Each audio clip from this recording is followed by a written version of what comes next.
So it's all come down to this. A dungeon and dragons. I didn't see it coming. Hi, I'm David X. Cohen, executive producer of Futurama, and it probably will not shock you to learn that I played a fair amount of Dungeons and Dragons as a kid, so Dungeons and Dragons did have quite an influence on me and ultimately on Futurama itself. With me today is my fellow writer, Eric Kaplan, who also had a passing interest in the game. What ho, wizards and hobgoblins! I'm writer Mike Rowe, and I have somewhat less interest in the game.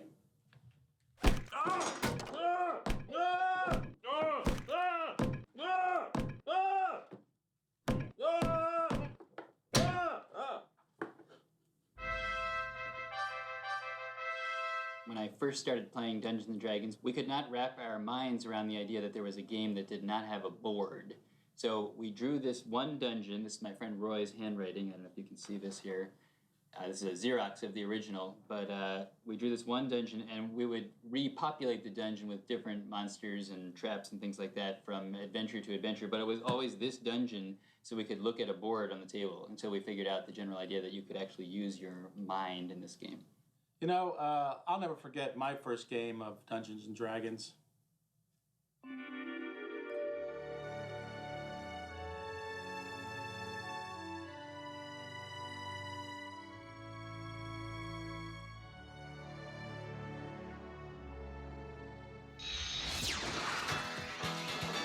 Now let's take a look at some scenes from Futurama that were influenced by Dungeons and Dragons.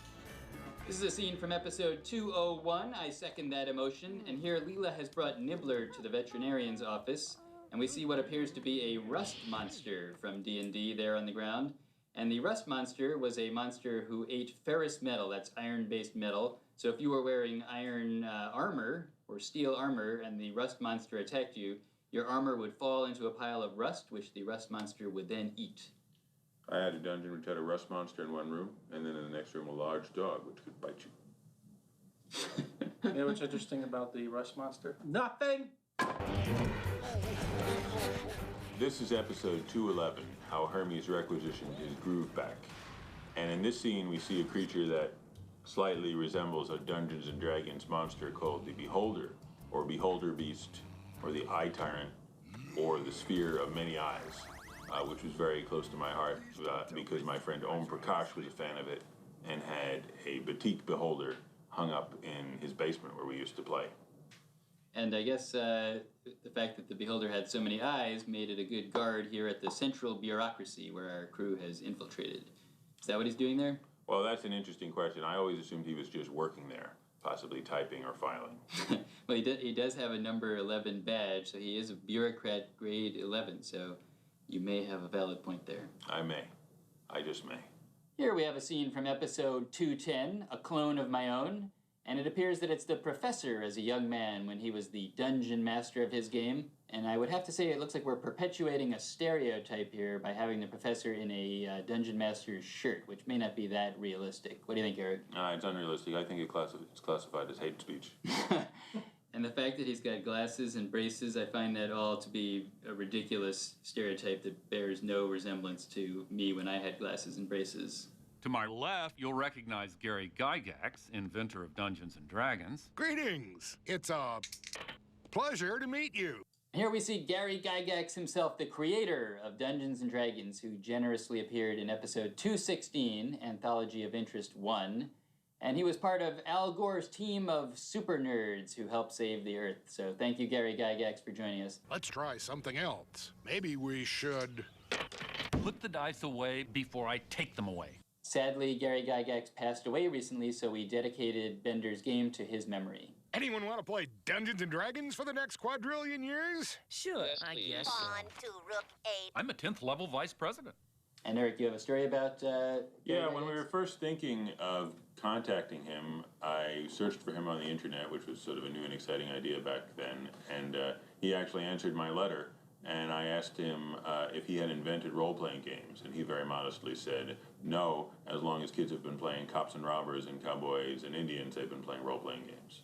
So I thought that was an interesting perspective from Gary Gygax.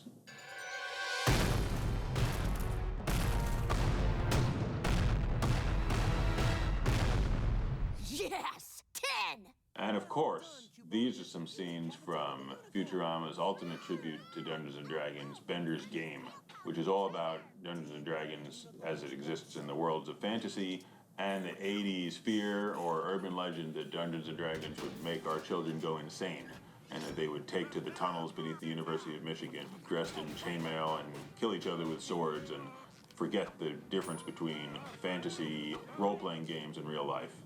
And this was based on an actual incident that happened with the game Chutes and Ladders, where a bunch of kids would lose track of the boundary between Chutes and Ladders and real life and create a gigantic board with ladders and chutes and kittens that if you teased them, they'd scratch you, and if you studied hard, you'd go to the head of the class, and everyone went insane and was very, very sorry they had done that. I have nothing to add to that. You know, as long as we're here in my mom's basement, maybe we can play a little Dungeons & Dragons. Sure, sounds good. I think I might have some dice on me. Hit! Man, I think you may be a little too into this, Eric. I think I'm just into it enough. Okay, if you think this is normal, you're welcome to your opinion.